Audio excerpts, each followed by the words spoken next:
চলন্ত ট্রেন থেকে নামতে গিয়ে পা ফসকে ট্রেনের চাকায় পিষ্ট হয়ে মৃত্যু হলেও রবীন্দ্রনাথ রায় নামে এক ব্যক্তির।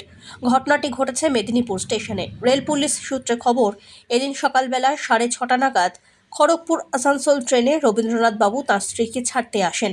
সেই সময় ট্রেনে উঠে স্ত্রীর সঙ্গে কথা বলার সময় ট্রেনটি ছেড়ে দেয়। তারপরে তড়িঘড়ি চলন্ত ট্রেন থেকে নামতে গিয়ে পা ফসকে ট্রেনের তলায় পড়ে যান রবীন্দ্রনাথ বাবু। ফলত ট্রেনের চাকায় পিষ্ট হয়ে ঘটনাস্থলে মৃত্যু হয় তাঁর। প্রসঙ্গত, মৃত রবীন্দ্রনাথ রায়ের আনুমানিক বয়স 60 বছর। তিনি সম্পর্কে খড়গপুর গ্রামীণ বিধানসভার বিধায়ক তথা এমকেডিএর চেয়ারম্যান দীনেন রায়ের ভাই ছিলেন। ঘটনার খবর পেয়ে ঘটনাস্থলে পৌঁছন বিধায়ক দীনেন রায়।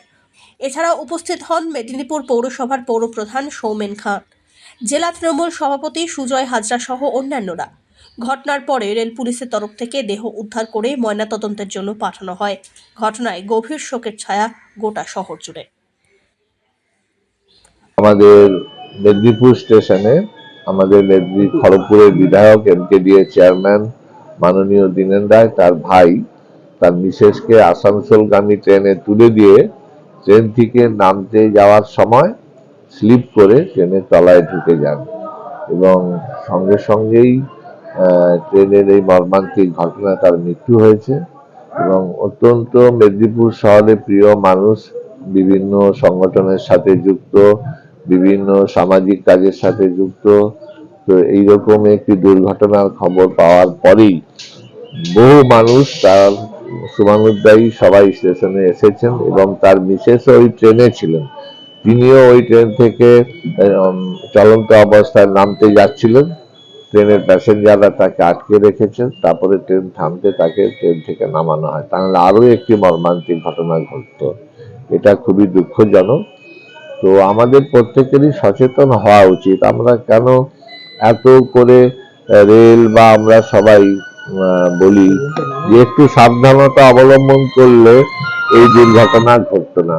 তো মানুষকেই কিন্তু সাবধানতা করতে হবে। তার নিজের জীবন যে কত মূল্যবান তার পরিবারের কাছে, সেটা আজকে অনুভব করতে পারছে সবাই। তাই সমস্ত মানুষের কাছে একটা আবেদন থাকলো যে নিজের এই জীবনকে তুচ্ছ ভাববেন না এবং অনেক বেশি সচেতন হতে হবে সবাইকেই।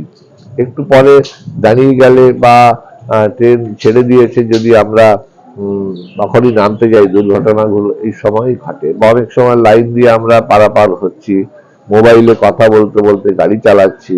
এগুলো আমাদের প্রত্যেকের কিন্তু মেনে চলা উচিত। নিজে হয়তো মারা গেলেন, কিন্তু তার পরিবার বা তার সকলকে সেইভাবে যদি সচেতনতার মধ্যে থাকতে হয় তাহলে অনেক কিছুই সেটা রক্ষা করা যায়।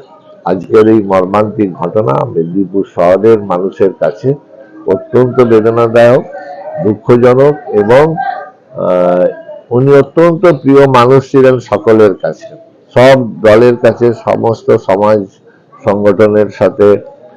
বিশেষ করে তিনি এই অকাল দুর্ঘটনার মৃত্যুতে আমরা সবাই শোকাহত। রথীন্দ্রনাথ রায়, বয়স ওই 65-66 বছর হবে।